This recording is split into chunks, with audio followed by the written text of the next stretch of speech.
Hello, my friend. Today you and I are going to visit a very interesting object. You can see it right from the surface of our planet with the naked eye, because it is the third brightest object in the sky after the moon and the sun, and you can see it at sunrise and sunset. This celestial body bears the name of the Roman goddess of love, Venus. Once upon a time, in ancient times, astronomers called her the morning and evening star. She was very revered by the infamous tribe of the Mayans. They called it No-Ek, which means great star, and Shush-Ek, star of the wasp. They believed that Venus represented the god Kukulkan, one of the supreme deities in their mythology. Many of their contemporaries, however, called her sister, or evil twin of the earth. This is because of the similarity in appearance of the planets, as well as a slight difference in size between them. The diameter of Venus is 12.103 kilometers, and is 95% of our home. Well, let's not delay, let's go to it quickly to get more information, and see it in person. Venus, after Mercury, is the second planet in our solar system, and is 108 million kilometers away from the star. And the distance from the Earth to it ranges from 38 to 162 million kilometers, taking into account the movement of the planets in their orbit. Therefore, to shorten the way, we need to calculate the time of the closest convergence to each other. During the flight, we check the information available in the base of our ship. Sister Earth moves in its orbit at a speed of 35 kilometers per second, and makes a complete revolution around the Sun for 224.5 of our 24 hours. However, one local day is as much as 243 Earth days. Because of this, it turns out that one planetary day lasts longer than the local year. Also, we see unusual indicators of the direction of rotation. Venus, unlike all other inhabitants of the solar system, moves in the opposite direction. No one knows exactly why this happened. According to all available models, this behavior is anomalous. There are several theories in the scientific community as to why this happened.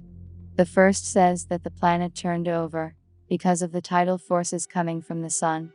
The second believes that the planet has shifted off its axis due to a collision with another large celestial object. Also prevails the hypothesis that the first planet, Mercury, was once a satellite of Venus, and the change in rotation took place because it left its orbit. Both of these planets are the only ones in the solar system without their own satellites. As we get closer to this world, which is new to us, we can see how the shining rim enveloping the planet shimmers in the sun's rays. This is the Venusian atmosphere. It is very deep and incredibly cloudy, consisting mainly of carbon dioxide, small amounts of nitrogen, and an admixture of other substances. By checking the sensor readings, we detect such as sulfur dioxide, carbon monoxide, and inert gases. There is also a small amount of hydrogen, which once was mostly dispersed into space.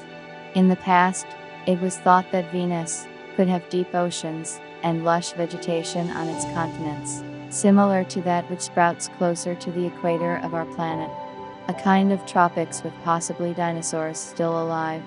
But it is difficult to see the surface of the planet from here in space, because of the so-called greenhouse effect, which blocks the view.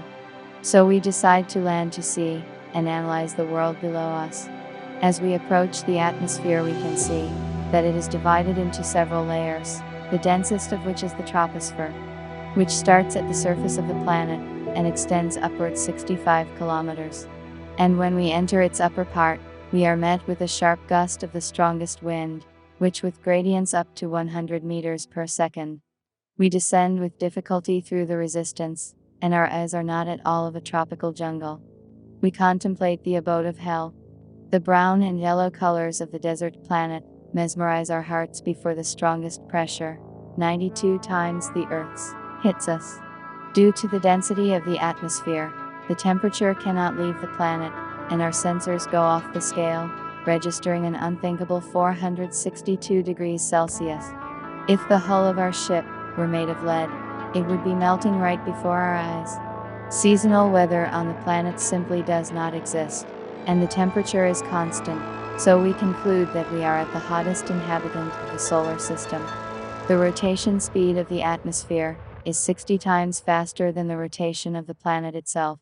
Being here, we have no idea that there is a tropical paradise, and if a dinosaur were here, it would be instantly crushed by local pressure and burned. Looking out the window, we see a vague patch of sun, rising over the ridge of mountains in the west, and moving towards the sunset to the east. We cannot see it in full, because of the incredible amount of clouds blocking the sun's rays. Also in the distance we can see a huge ridge, named after the British physicist Maxwell Mountains. They rise above us at a height of 11 kilometers. By comparison, on Earth's highest peak, Everest, reaches only 8,800 meters. We are at the foot of a height known as Ishtar Land, named after an ancient goddess. To the west of us, we can see the Lakshmi Plateau, and to the east spreads the Tessera of Fortune. High in the sky we see streaks of acid rain, accompanied by the brightest flashes of lightning, and our sensors record abnormal electromagnetic field readings and radio pulses caused by them.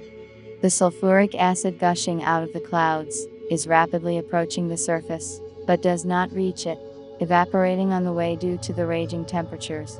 If you and I try to get out of the ship and walk across the surface, we find that the wind here is much slower than the one that met us at altitude, reaching only 1 meter per second. Once outside, we would have thought we were in the depths of the ocean. The density and pressure surrounding it would feel like something in between Earth's water and air. The human body would not be able to withstand it, and would be literally crushed. You can hear the howl of the Venusian wind in the desert hell. Sound of wind. But the ambient pressure would have changed the sound we perceived, and my voice would have changed to lower, but its propagation would have been accelerated by the highest temperature. It would have sounded like nothing else, distorted and fluid in the space around it. The local gravity is almost equal to Earth's, and we wouldn't feel much of a difference, jumping only a few centimeters higher than at home. Looking into the distance, we can see numerous ridges of other mountains stretching from north to south, resembling the oceanic ranges of the Earth. We also see places known as the Plains of Snow Maiden, Baba Yaga, Tinnitin, and many others. After measuring the readings and finding that the planet has a very weak magnetic field, we move to the North Pole. Here you can see an extraordinary spectacle. The most powerful and continuously rotating hurricane, spread out over several thousand kilometers. The same storm was recorded at the South Pole. Hurricanes rotate with terrible speed, forming each its own giant eye of a storm, which periodically can split, forming as many as 2. We do further geologic investigation and find that the crust of Venus is about 50 kilometers thick, composed of silicate rocks. Underneath this is the mantle, which extends to a depth of about 3,000 kilometers. Under all these layers is hidden iron-nickel core with a radius of about the same 3,000 kilometers. Scientists believe that between 300 and 500 million years ago, the Earth's sister experienced a catastrophe that led to a complete renewal of the planet's crust. This event could have been caused by getting rid of excess heat inside the planet. Also calculated billions of years ago, Venus was a full sister of the Earth.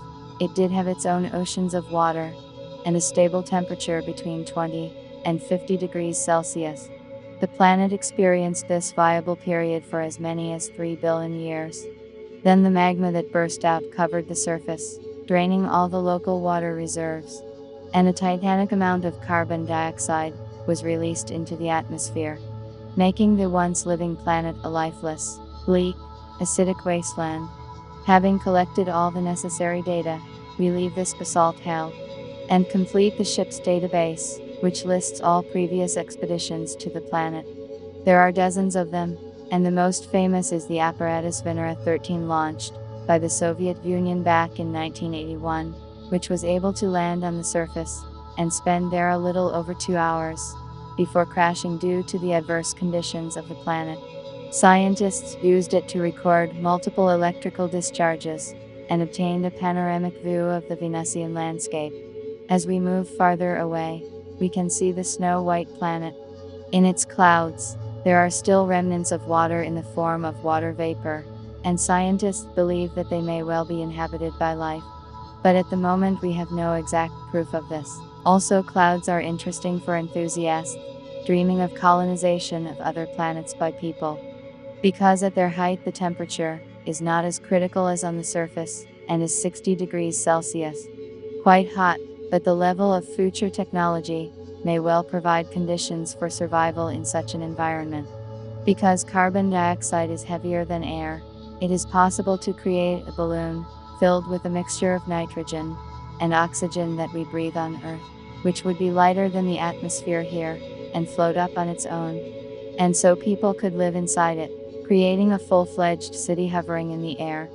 Its inhabitants would extract resources from the surrounding sulfur clouds and the surface using robots specially designed for these tasks. But at present these ideas are only utopian dreams. Looking at our planet's twin up close, we now know exactly why it is called evil. The tropical paradise dreamed of by humans before does not exist, alas. And we are going back to Earth to a favorable environment for us. Thank you for exploring the structure of our universe with me.